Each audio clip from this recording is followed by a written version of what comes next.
The reason that it was created is that for people with epilepsy, they need a voice. And if you want to tell a life story, the person to tell that best is the person who has lived that life. And we felt that was very important, to give people with epilepsy a voice so that they could be heard. They could explain how they had overcome a diagnosis with epilepsy to do something great with their lives, and so that they would be a shining light for others. Well, we have to have, I think, a term that shows how special this is. This is not just an ordinary person. This is a person who's done something very important, not just for themselves, for their family, but for everybody else in the world who has this condition. There's a varied selection criteria for selecting those that are going to be presented for the award. And this list will be sent to the chapters. They will then look at their membership to see who they think would be best suited. And we have been amazed at the selection and how well it has worked, and the fantastic people that have been selected. But perhaps Martin would tell us some of the criteria, because he has the list in front of him. We try and widen the process as much as possible, because every person is different, every life is different, every country is different. What we're looking for is people, young people who have contributed to community service, who perhaps have supported people living with epilepsy, who have particular individual achievements, which might be professional, educational, sporting, creative, who have been an advocate for epilepsy, maybe in the community, maybe political, maybe in the media, and who even perhaps have had distinguished service to a local epilepsy support organisation. So it's a very wide set of criteria, and obviously very difficult to pick just 8 people who would represent the successful people with epilepsy who have come forward.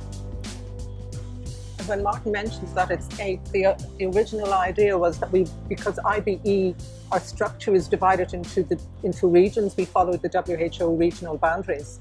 So we have 7 regions, but because some of the stories were so fantastic, we actually added in 1 extra person. So this is why we will be giving 8 awards in Bangkok. If we could, we would give 1,000 awards. And maybe if money was available, we could do that. Because these are people that are prepared to stand up in front of an audience of strangers and tell their story about their life and their problems and how they're doing their best to overcome them.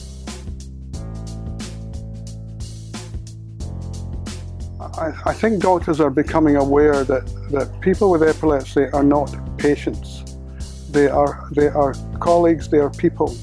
And they shouldn't be just the recipients of treatment, but partners in the treatment. And doctors and people with epilepsy and their families should work together to come up with the best treatment program and the best lifestyle program that they can. And this is happening in other areas of medicine now. And one thing that particularly I think is important is that people with epilepsy should be partners in research programs and not just recipients of research. And the world is changing in that direction. And of course the social media has a lot to do with it, because it's certainly in my clinics, I'm aware when somebody walks in that they've not only Googled me, but they've looked at all the other questions they want answered, and when I have to answer them, they already have other people's answers. So the world has changed a lot, and we have to be, I think, aware that we now are very much a family in epilepsy, and it's not just about patients and doctors. Those days are gone. I think what Martin said is very important, and it was one of the reasons why the title was changed from an outstanding person with epilepsy to a golden light. Because when you call them an outstanding person with epilepsy, you're immediately labelling them with their epilepsy, but they're not. They're actually outstanding people despite their epilepsy. So I think it was very important that we did change the name. And also just to reiterate what Martin says about involving young people or everybody with epilepsy in research and their treatment. It has to happen from the very start, from day one, and not towards the end when they're suddenly presented with the research outcome and asked what do they think. So and that is changing, and they are being recognised. The input of people with epilepsy in research is now beginning to be recognised. And this is why meetings like this, which partner our organisation representing people with epilepsy and their families with doctors and scientists working for and with people with epilepsy and running a congress. And we run congresses around the world with this partnership, increasingly involving both partners in the program rather than having two separate programs. So this is a very important development in terms of both from the doctor's point of view and the scientist's point of view, and from the person with epilepsy's point of view and their family and the community, of course.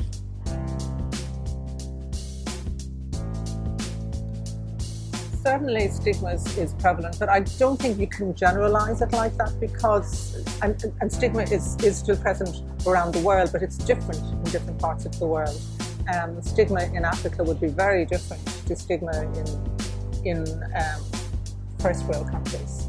But it certainly still is there. Whether it will ever disappear, I doubt it. I think it's a battle that will continue.